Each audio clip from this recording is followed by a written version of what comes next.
For more good children, don't forget to subscribe to our Patreon, where we give a new episode every week. And I honestly believe it's like the most inside scoop into what's going on in our lives. It's a deep and meaningful conversation every time. It really is quite interesting. Yeah, I'm different now. With your buccal fat removal?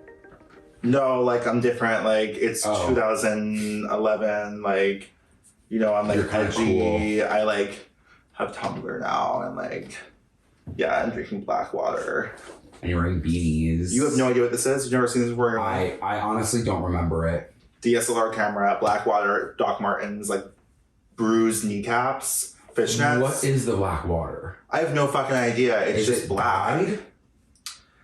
It's infused with fulvic, a polyphenol containing 77 plus trace minerals, electrolytes, antioxidants, and amino acids. Wait, that's kind of... why am I not drinking black water? I think this is bullshit. Yeah, I think that like, a lot of this shit is bullshit. It's like when it says hydration on your water, I'm like, yeah, of course. Right, yeah, that's its goal.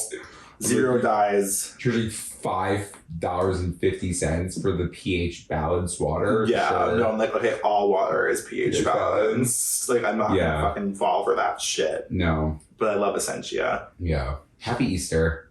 You're giving Easter. I think that my aesthetic, I started leaning into just being Easter chic. Queen, yeah. Yeah, I was the Easter queen. You were. I was like, let me give you a pastel, let me give you a van, let me give you some pinks. Yeah. I loved it. We're leaning in, you guys, costume aesthetic-wise. We're going to begin to really pull out all the stops. I do feel like we're both a little bit early to what we're dressed like. This is like what I wanted to be dressed like in sophomore year, but I think this was more like senior year for me. Yeah, this was definitely more like junior to senior year for me like, too, I was definitely wearing like a baggy jean and like an Urban Outfitters sweater at max at this age.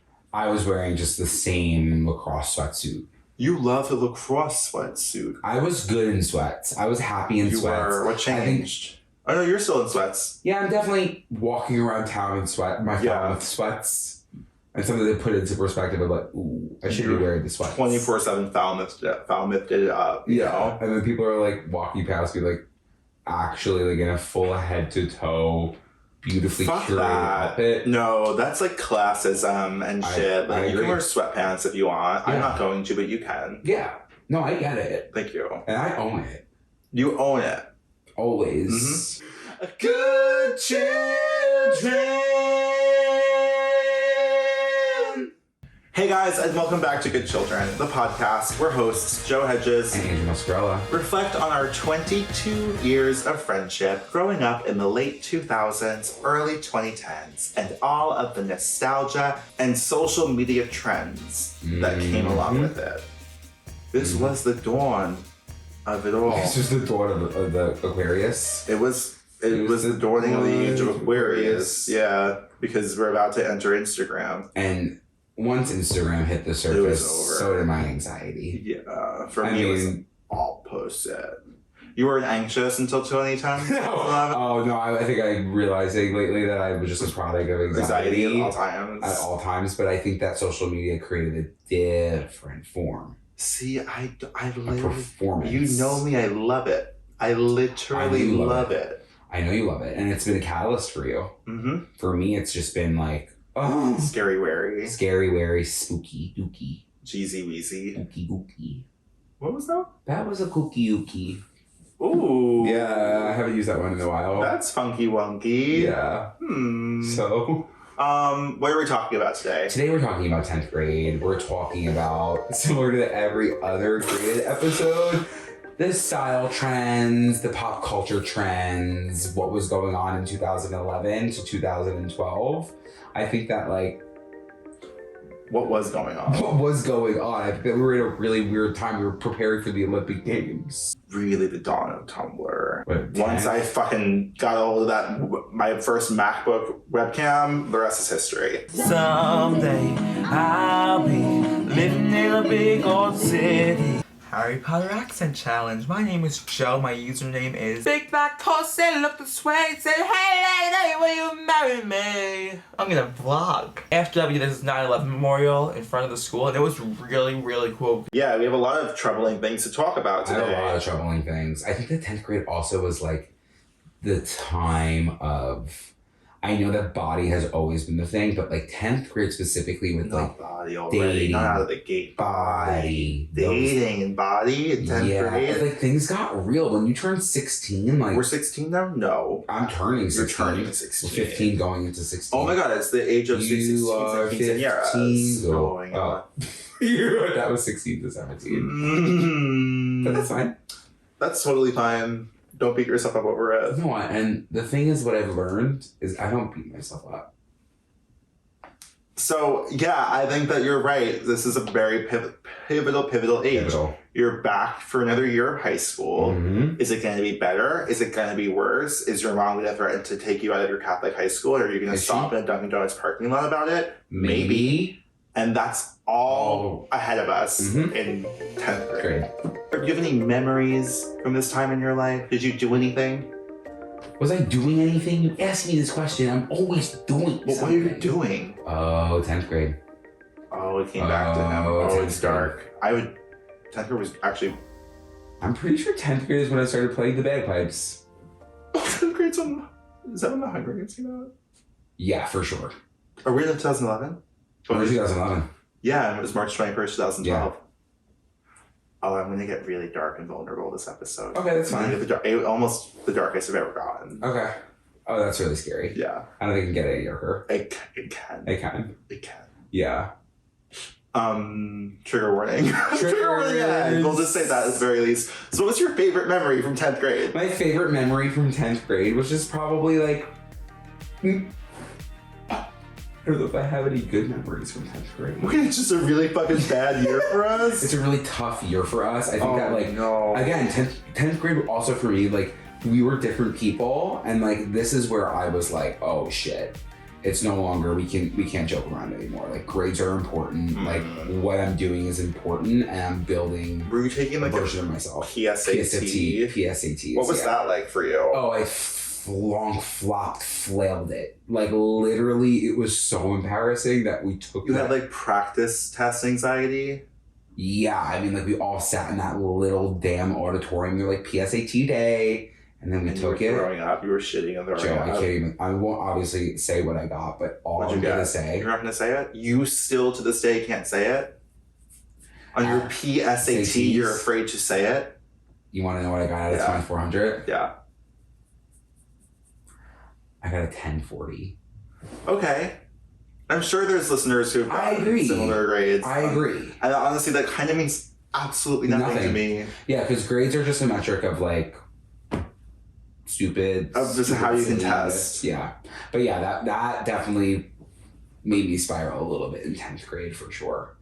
Yeah. So you were like, I'm going to college? Is like your vibe? My vibe already in 10th grade was I'm going to college, like I'm getting recruited, I'm getting all of these things. My vibe is I am hurtling on a comet towards worldwide fame. Yep. It's the only thing in my head at this point. Of course. I am like, I know what's happening to me and I'm buckling myself in because I have a one-track mind towards fame and stardom and celebrity and success and money. I came across a place in the middle of nowhere with a big black horse and a cherry tree.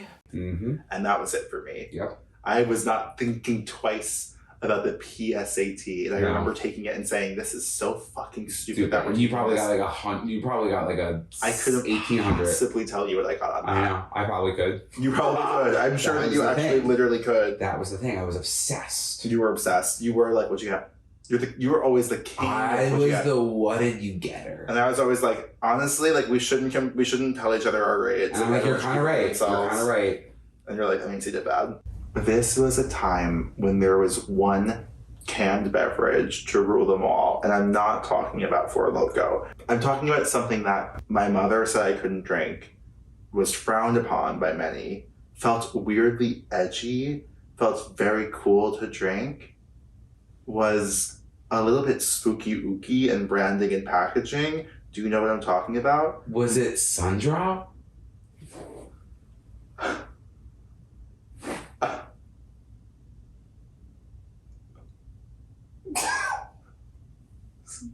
Like this, the lemon lime drink? Is that what you mean? Is that what you're talking about? Is that what you meant? It's okay if that's what you Yeah, that's what I meant. No, I meant Monster energy drinks. Are you okay? You're having a meltdown on camera. Axe body spray, 5 gum, Monster energy and drinks. then again, right into Four Loko. I think this was the time of energy. And we were high energy. It was like, You how begging can for it? you were like, I'm starting to get tired. Because we're It's nearing the end of the world. And we gotta live like it's the end. Similes, metaphors, so we pop pills.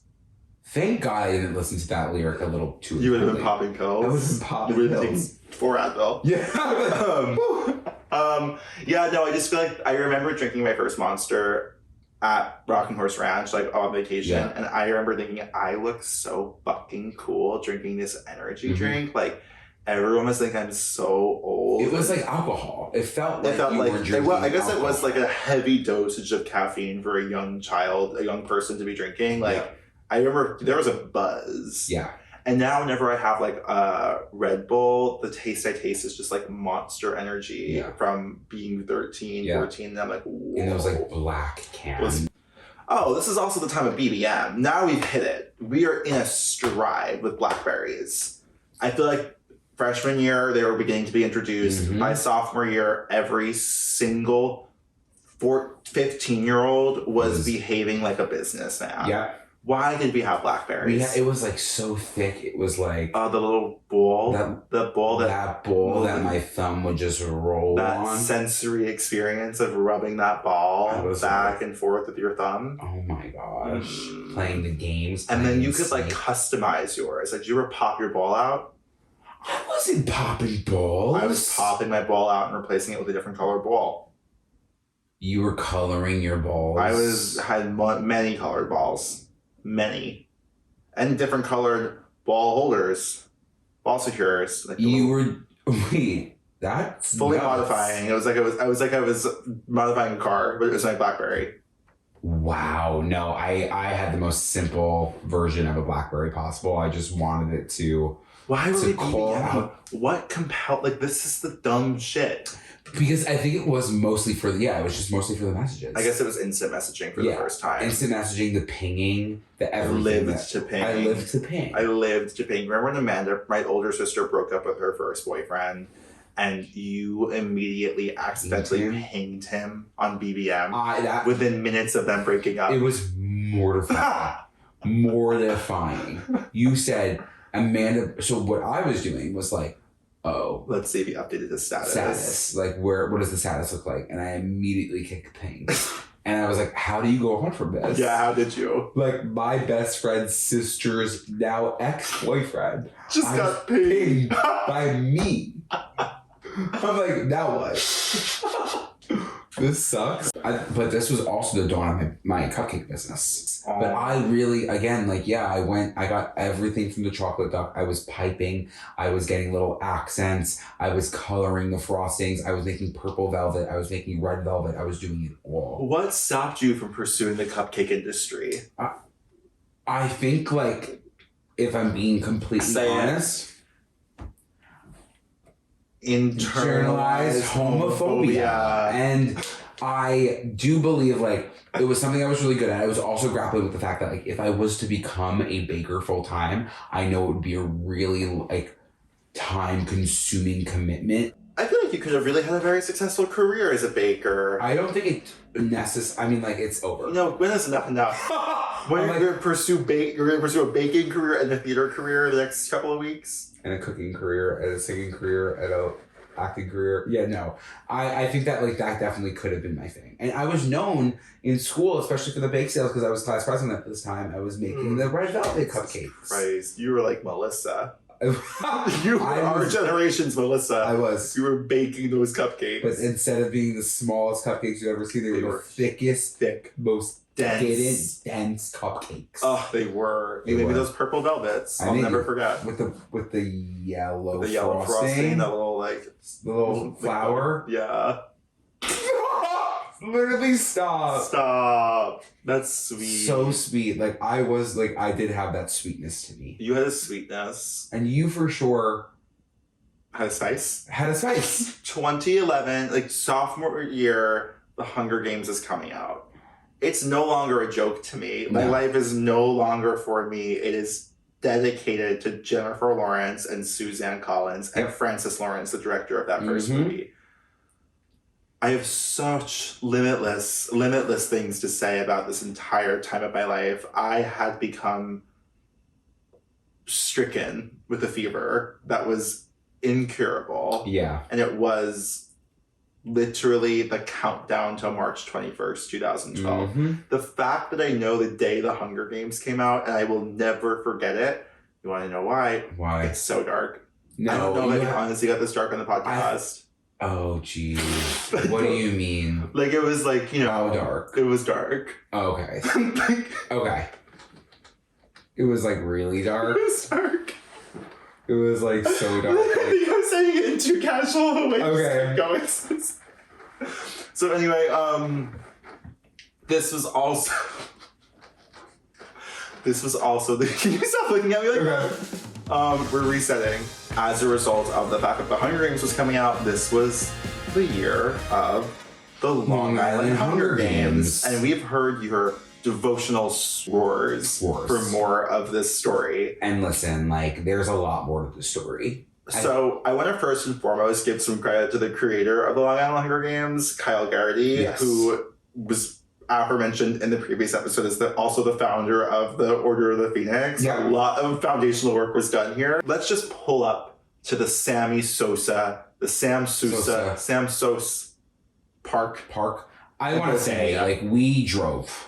At least we got in the back. We got in that car. Your poor mother had to drive us all the way to so Bohemia. Sweet that she did that. It was sweet, but like, she was sick. Oh yeah, she was like, I'm again thinking about it from her context, being like, I'm dropping these two 15 to 16-year-old boys in the woods with a bunch of strangers that they've never met to simulate playing a game where kids murder each other, and to say like, what if there was one crazy? What if there's one crazy?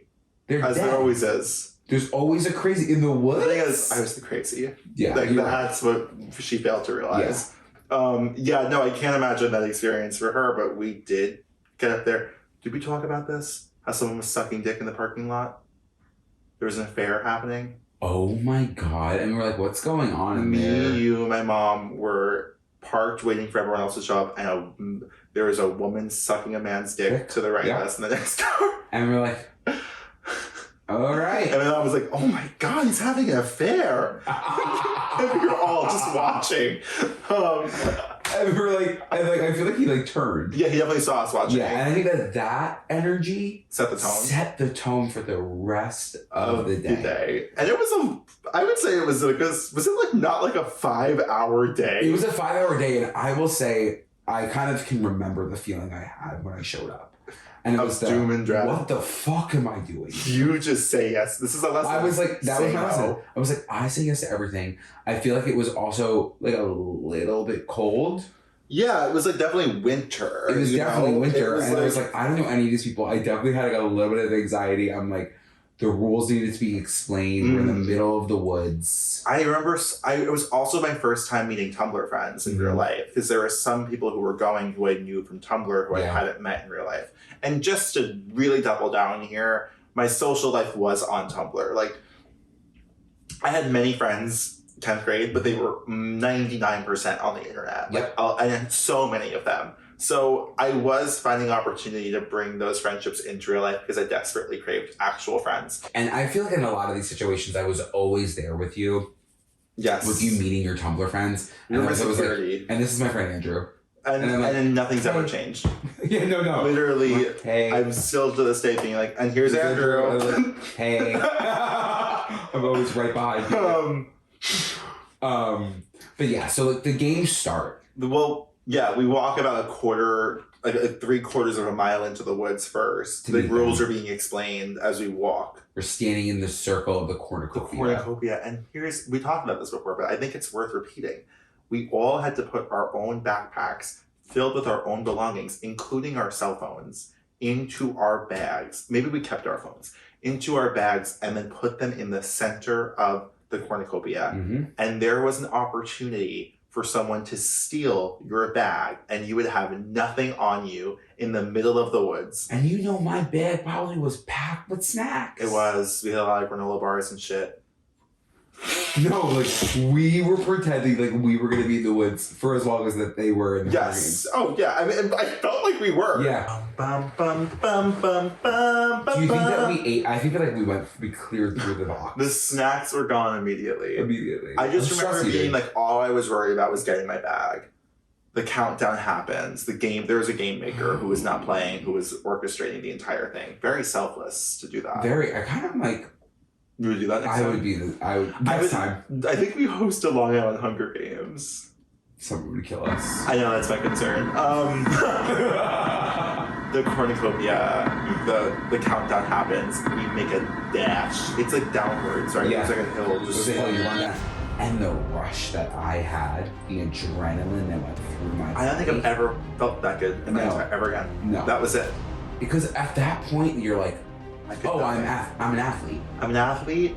If I was in the real Hunger Games, I'd I'd be be- out of the cornucopia. yeah. I'd be alive right now. I'd be alive. And then from there, I feel as if what happened was several hours of walking. It was like, yeah, several hours of walking, and we were like, wait, there's like a fence. We like were by the fence for a really long time. Were we? Yeah, we were in like the back corner of this park, like by the fence. Just Being like hiding out. hoping like, We're not gonna should we leave. just jump the fence? Should we just do it? Just leave. Should we just leave? I wanted to win so fucking badly. And did I cover my entire face in mud? Yeah, you did. Yeah. Did you ever think, I'm gonna kill him? You? Yes, for You did, sure. for I think. sure. Or did you?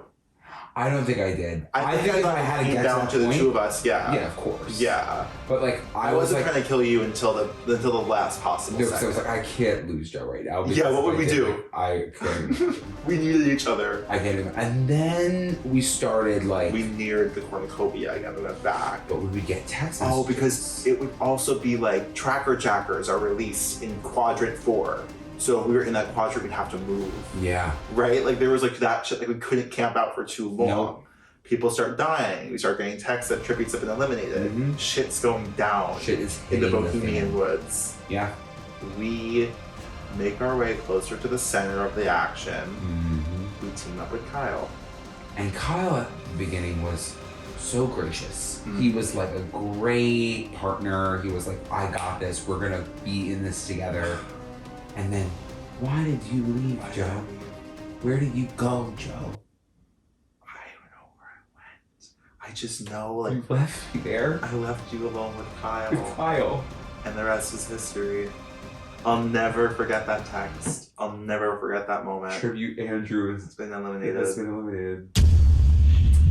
And it was, I'll never forget the moment. He was like, oh, I think it was like a should we find Joe? Right. And I was like, yeah, let's find Joe. I started walking down the hill. He came from behind, And, And pulled my snatched your flags. flags. pulled my flags, All of them at once. all of them. And I was like, what the heck? Yeah, I'll never forget it. We got right back in the car. Did we get food? Yeah, Arby's. We talked about it, but 10th grade was the year I drank for the first time. Wait, what? So I was not only doing the Long Island Hunger Games in the middle of the woods, I drank. Wait, 10th grade was like the pivotal year It for was us. a huge year. Wait. Yeah, it's when I funneled the Four Loko. It was the Four Loko that you found. What Yeah, happened? What half- happened after? What happened? I didn't eat before I went because I didn't really know anything Right. about drinking. So after I just got very drunk, and then again at the party, he was like, my grandma's coming back. And everyone was like, oh shit. Then I walked back home, went into my house. My mom was like, Talking get about in the pool. I'm like, get in the pool. Went right upstairs, and the rest was history. Then I didn't drink again for a while. But again, I learned about Four Locos that night. I was buzzing with energy, and you should eat if you're going to drink. You should eat if you're going to drink. I think that's a really good lesson. Of course. A lesson I've had to learn many times in my adult life. Oh, yeah. No, I think that you, again, like, good for you that you were a little bit behind the curve in those situations. Was it good for me? I guess. I don't know. It was good because I had friends who could deal with it, you know, and not like teenagers around me. Yeah. I guess. Yeah. The amount of times I've woken up on your Boston bathroom floor is 2 times too many. You know what I mean? It was definitely 2 times too many. It was definitely like, it put into perspective, like, what are we doing here? What are we doing here? What are we both doing here? Yeah. It was like, why can't you handle it and why can't I? Like, that was yeah. And then again, if you're coming to that Boston show, you'll hear that whole story or just listen to it on Patreon. Yeah. Okay. Religion. I hate to bring it up. I hate to bring up God, but I will never. What was happening with God in 2021? I mean, for me, I was in Catholic school, so God was daily. Dios te salve Maria, llena eres de gracia. In sophomore year, theology class, I'm sorry, no disrespect to this man who I feel has passed away since. My gay-ass theology teacher who was straight, who looked like one of the scariest men in the entire, scary looking. I can envision. Could have been in The Conjuring. He was a sweetie. He was very sweet. He was gay. Yeah, he was gay. And he was talking about homosexuality. You know me, I was always slipping my wired headphone up through my blazer sleeve and listening to music all the time in class, not paying attention. I always thought that was so slick. I know, and I was listening to like literally Gaga. It was Gaga, or I remember listening to Fun. Because I'll always be a Jack Antonoff bitch, like no matter what he does. And it was sophomore year of high school, 2011. I'm listening to Fun, and I was listening to something that's weirdly about like, I think it's like literally about atheism. And I remember listening to it as I was sitting in class, listening to my teacher talk about homosexuality, and like looking at the Jesus on the wall and being like, what was he saying? Oh, they were always saying the same thing. They were like PC about it. They were like, you know, it's a sin, and homosexual acts are sins, and that you should probably Jesus will forgive you if you commit those acts, but like, it's not a good look. Yeah, and it doesn't feel well, and it's unnatural, and you can't like all of that. And I never really unpacked any of that. Like, never really like thought about if it impacted me. Yeah, but I remember, like, I do think Fun saved me in 10th grade. I remember listening to that song where he says, I will die for my own sins, thanks a lot. And I was like, fuck this, I'm done. And that, like, for like literally a switch flipped in my head, and I was like, I no longer care about this. Yeah. And then sorry. It was actually beneficial. Like, I do think it was great to cut the cord so intensely. And then I went through the era of being like, I'm an atheist. And like loving it. Like God, living for it. Yeah, I would say to this day, my relationship with God is non-existent. Okay, yeah. But with no shade and no tea and no disrespect. No, how could there be? Like full shade to the Catholic Church. Yeah. No shade to the concept of religion if it slates for you. If it slates for you, if that spirituality is bringing you to a place that you need to be absolutely to, by all means continue. And I've done shrooms. I've had spiritual experiences. Yes. You know what I mean? Like, we've all been there. We've all been there. Yeah, no, that was, I lost my religion that year and I almost lost my life. Losing my... Okay. There's a lot going on here in sophomore year that, like, is being alluded to. And if you are in a situation where you feel like you... I'm, like, so scared. No, it's fine. Who was your favorite Olympian in 2012? March 21st. I didn't try to kill myself on March 21st. You gave that vibe. No. You didn't give that vibe of 2012. You gave it was the anniversary. It's like so dramatic. Like, it's just like, how do I tell this story in like an offhanded way? But now I've built it up so much that it's like so impossible to say it in a casual way. No, like. It's just so funny too. It's like really funny. No, this is at in the theater during the Hunger Games. Upon it beginning, I was suffering from depression in a crazy way. Undiagnosed, clinical, scary depression. Yeah. I absolutely was SUE in a big way, in a practical way. I was definitely considering. You were trying to weed. I was like dipping my toe in the SUE water, and I remember it literally in the theater for the Hunger Games. It was about to begin, and I was like, I'm not gonna kill myself. I was like, I'm gonna make it through this. Like literally as the movie was starting. And to this day, when I watched that really movie, did save your life. Yeah, if I watched the opening few seconds of that movie, I literally am flashback to being like, I won't kill myself. So thank you to Hunger Games for being here. To speak of dark, it was, but I'm happy. It was dark, but I made it funny. You made it funny because you laughed. I laughed through the whole thing. You did laugh at the whole thing, and sometimes when you do that, I guess it's funny, but it's also a serious thing. Oh, obviously. And the thing that made me want to kill myself, the thing that really inspired me was Glee. Stop. Cut it out. Like... Do you remember anything about your sophomore experience that was, like, particularly difficult? Like, what were, like... The thing is, though, about a sophomore year is, like, I do think that freshman year is always the most difficult year because you're still adjusting, but sophomore year, you're like, I have it under my belt. Right. At least, I mean, we'll get into college, but that was the time where I was like, oh, okay, I actually am meant to be here. I'm not going to leave.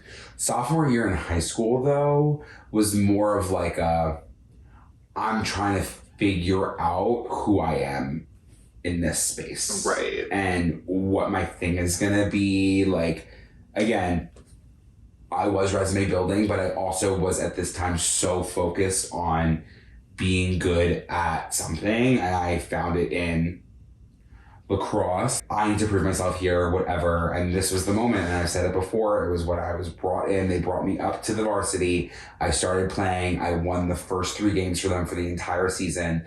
And then they brought me into the office at the end of the year, and they said, if you ever want to touch that field ever again, you need to lose 30 pounds.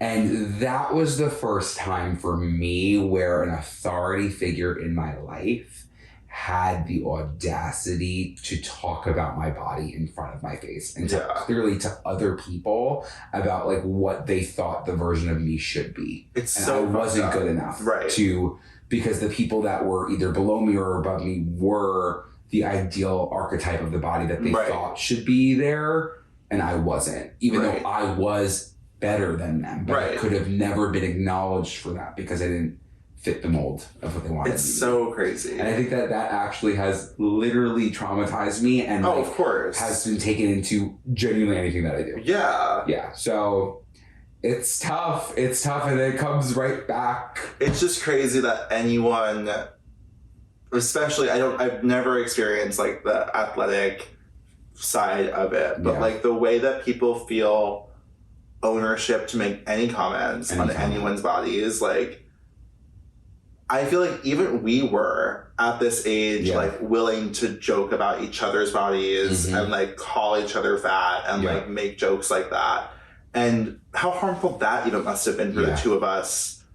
Like we were self-harming each other by doing that. It was self-deprecation because again, when you're in a situation like this and you feel like there are outside forces that are giving it to you daily, and you're like, oh, let's just shoot the shit and like let's be funny with each other and let's just self-deprecate. Yeah. Because it's funny, like everyone's thinking it. Yeah. So let's beat them to the punch. And it takes the first person to be like, why are you talking about yourself like that? For you to be like, what do you mean? What do you mean? Like it's funny, right? Making a joke. Like, yeah, like it's just so fucking crazy. Like, it's crazy. I think that I was thinking about this last night upon receiving information about someone that we know, and I was thinking how I was like, wow, like I didn't consider the fact that people like still were making like horrible comments about people's bodies, and I was like, oh, because that's not happening to me anymore. Yeah. Like, why would I hear a comment like that? Like, and the privilege that we have to not hear that shit, and like just because I'm not hearing it obviously does not mean it's not happening.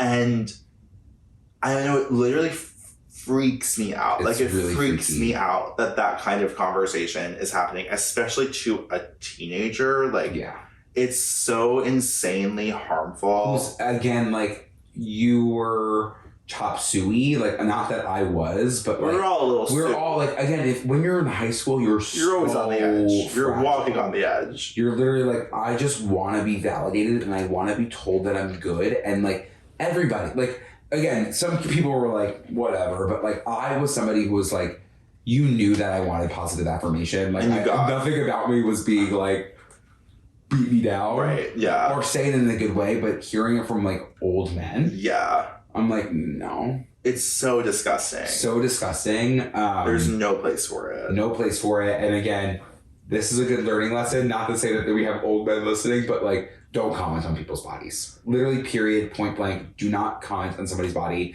Even if they're losing weight, even if they look good, even if they do whatever, like, do not comment on somebody's body because you do not know where they're at emotionally or mentally, and like it will never get you anywhere. It will never get you anywhere. And like, yeah, I think that what you're saying, even when you're losing weight, like Beanie Feldstein wrote a really good like essay about this when she was in maybe Hello Dolly a few years ago. That was about like the comments she got when she lost weight during that, but it really like spoke to me at that specific time in my life. But like, yeah, there's literally no reason ever in any situation to mention someone else's body, like actually at all, positively or negative. There's no positive body comment.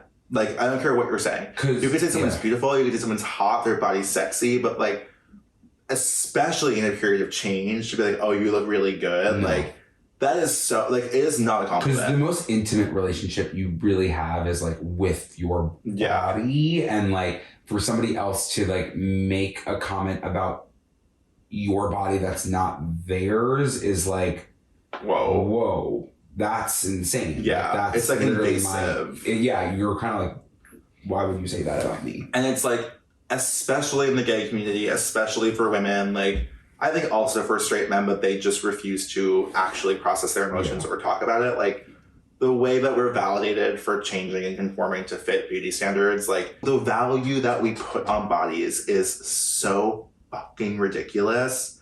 But I know, and it literally is coming up. It's like making me mad. It's also the Sam Smith of everything. It is the Sam Smith. Oh my god, yeah. It's like, come on, like, again, like, first of all, we can talk about it in the context of what we've experienced when somebody's comments on our bodies, but I genuinely cannot imagine on such a global scale where people are actually dragging somebody for what they look like and what is actually normal that like isn't seen as hot to them. And if you have one negative thing to say about any person's body ever, and I know you or I am in a place where I am near you, I want you to know I am not your friend. Yeah. I don't want to be around you, and I genuinely will never respect you. Yeah. Like, there is nothing. I'm so mad currently. Like, I'm actually mad talking. I know. There's nothing that like actually. I mean, it's not just body. It's just like anyone who thinks that they're better than someone else, or that they can say something about someone else's physical appearance, emotional, anything, it's so infuriating and embarrassing and just makes me instantly lose respect. Like, forever. Toast. Done. Toast. Yeah, you could, like, 10th grade! Yeah. We really set us on a spiral with that one. Yeah. I think rightfully so. I think that was like on both of our minds. It definitely was on both of our minds. Like, I'm glad that we talked about it. Yeah. back to like what was my heart's like actually racing. Yeah, no, I got that from you at the like end. We're not just sitting in the room together. Boop. Good children to the guidance office. Okay, fun one. Makes sense through this one, and I think that maybe we can finally answer it. How do I make friends in New York? My boyfriend and I, gay, moved to Brooklyn a few months ago. He already had friends here, but I'm starting out at ground zero. I've never been in a situation where I've had to go out and make friends before. How do I make queer friends without turning to the apps? I think that this is something that we're recently learning. We're both working through it. We never talked about Anne Juliet, but I'm gonna say, like, oh my god, in that moment at Anne Juliet, like, I realized that it's so normal to go up to somebody and start a conversation. I think on top of that, everybody does want you to do that. Everyone does. We are all sitting in room. Yeah, and Juliet is the best example. Shout out to Grace for giving us Grace, thank you. And shout out to Bedwalker. Yeah, shout out to everyone involved in the production of Anne Juliet, because it was an amazing time, and it's a weird time to plug it, but it was a great time, and you should go see it. But I was thinking that whole time, I was like, nobody here doesn't want everyone in that room is waiting for someone else to make that first move and to make everyone else feel comfortable by speaking to them. Like, that's all we are doing as human beings, is like hoping someone sees us and speaks to us. Yeah. And being in a situation like that, it's like, yeah, you could either slink away in the corner and not talk to someone, or you can risk. It's fear of rejection. Yeah. Like, that's all it is. Fear of rejection, and like by rejection, like you're being embarrassed. Yeah. And like when you can when you can recognize that no one is gonna and if you go up to somebody and you start having a conversation and they're like, I would literally be like, oh, okay. Okay, that's your vibe, right? I'll see. Yeah, if anyone meets you with negativity in a situation where you're approaching them, that is always a good thing. Yeah. Again, because it's like, you should not want to be friends with that person. No.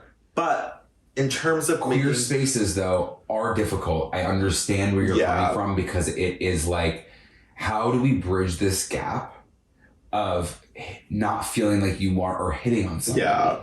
And that is what has been so easy making girlfriends. Because I'm like, oh, they know that I'm not hitting on them. Right.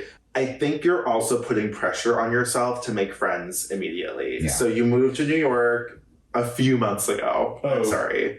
I don't think it happens overnight. No. I think that you might have a year of loneliness. Like, you have a boyfriend, big slay. Congratulations. Yep. He has friends. Slay. You can also, those friends are your friends, hopefully. But I think that, like, it takes a second in New York to find your footing and find your place and find your people. And, like, everyone kind of expects this, like, Sex and the City Girlsian, like, friend group to appear out of nowhere. But, like, honestly, rewatching Sex and the City, I'm like, they're all in their 30s. And, like, that's a sign. I'm like, oh, like, yeah, these friends that come to you, they're like your unit of friends, like, take time to develop. Like, you have no idea who you might casually meet in your 20s that will slowly become someone who is an integral part of your life. Sometimes it's really helpful. The apps are helpful for that. But also, like, I think we all forget that we're young. I think we all want things to happen so fast. But, like, good things genuinely do take time. And I think that, like, as long as you're putting yourself out there and being receptive to the opportunity of friendship, and also creating opportunity for that friendship, like, give it time, especially that it's been a few months. Yeah. Like, it's winter also, which sucks. Let's see. Okay. This dip looks absolutely horrific. Oh, shit. But let me tell you, it doesn't taste like shit. It's amazing. My boss at EF, shout out to Bev if she listens, like, good for you for listening, told me about this dip. It's the one dip that every time she hosted a party, I'm eating that dip. Now I'm bringing that dip places. And I'm literally like, this is the star vehicle. This is my confidence when I walk in the door. I'm like, I have a dip that's actually going to shut everyone up in this space. And I'll see you at the table. I'll see you at that damn snack table. All right? So what this dip consists of, you got to go to Trader Joe's. This is not sponsored by Trader Joe's, but if at any point Trader Joe's does want to reach out, or if there's a worker at Trader Joe's that knows somebody at the corporate office, let us know. The corn salsa, you know what I'm talking about. You're going to get the corn salsa. You're going to get feta cheese, and you're going to get a avocado. You are going to cut that avocado up. You're going to mash it up a little bit. You are going to take that corn salsa. You're going to put some of the corn salsa in. We don't need to get into the measurements because it's all about a feeling here. And then you're going to, if you like the more cheese, you put some more feta cheese in there. But you put the feta cheese in there. Little sprinkle of salt, little pepper. But then you got to sprinkle the everything but the elote seasoning in there. You have to. You mix that up. And you gotta use the Mexican street style corn dippers. That is a non-negotiable in this space. And then you have the best dip that you can bring to any party or any event and have your friends over. Joe, should we go in? Andrew, I just want to take a second and say what you just did was incredible. That was the best thing you've ever said on this podcast. Thank you so much. That level of flow that you just had about this. Thank you so much. That was a real pro at work. Okay, I appreciate that. Let's do it. Because it's sweet, it's salty, it's a little spicy, it's creamy. Come on. It has everything. It has everything. It really does have everything. That is a perfect dip. Perfect. A perfect dip. Mm. Wow. Who knew that this episode would take so many twists and turns? It really took, if we were driving a car. We took it off the road. Oh, Joe. We went into the swamp. Yeah. We went into the swamp. We're sinking. No, yeah. There's no survivors. We're sinking, but we bashed the windows open and oh we my flew into the god. swamp. Yes, you're right. We did do that. And I'm pretty proud of us. I agree. Me too. I think that I had no idea what we were going to talk about for this year. I was like, I really was kind of like, but yeah. Little did we know there were some nuggets of wisdom hidden beneath the surface. Mm-hmm. And just like that. LA, March 20th. San Diego, March 21st. San Francisco, April 2nd. Seattle, April 3rd. Boston Late Show, April 27th. Link in bio for all these damn Are shows. you guys also wondering, how are we going to do it? the shows are literally Back to back? Hmm. And we're traveling up the coast. We finish our San Francisco show. We're like, running okay, up go to to sleep. Seattle. We literally get on the plane and we go right to Seattle. Is this how Marilyn Monroe fell? You know where to find us. Across all platforms at Good Children Pod. I'm on Instagram at Andrew Muscarella. I'm on Instagram at Joe Hegyes. And don't forget to do your homework. Spread that good word. Like, comment, subscribe, share, rate us 5 stars, Apple Podcasts, Spotify. Subscribe and hit that bell button. Get those notifications. Come on, I'm sitting there waiting for those comments every Wednesday. I want to chat and shit. And literally don't forget to follow us on Patreon. But yeah, we'll see you next week when we head into 2012. The end of the world. The end of the world, the beginning of honestly Lifetime. everything. Yeah. Beginning of a pop cultural boom that we have yet to recover from. We'll see you next week then. Bye. Bye. Don't forget to be a queen. Don't slay. Love yourself. Love yourself. Make friends. Hug your body. Hug your body. Hug someone else. Get STD tested. Mm-hmm. Count to 10, take it in. This is life before you know who you're gonna be. I didn't know it at 15.